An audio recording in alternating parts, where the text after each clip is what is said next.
Here I have OPPO F21 Pro, and today I'm going to show you how to add photo to contact on this device.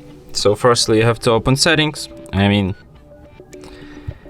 contacts list, then select contact which you want to add photo, and tap edit contact, then tap on the camera icon to edit photo, then you can select photo or to take one right now, like open your camera and do this, but I'm just gonna select one from the gallery.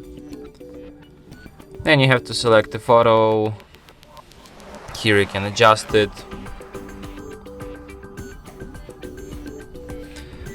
Then tap OK, save, and as you can see, image added. And that's it. Thanks for watching.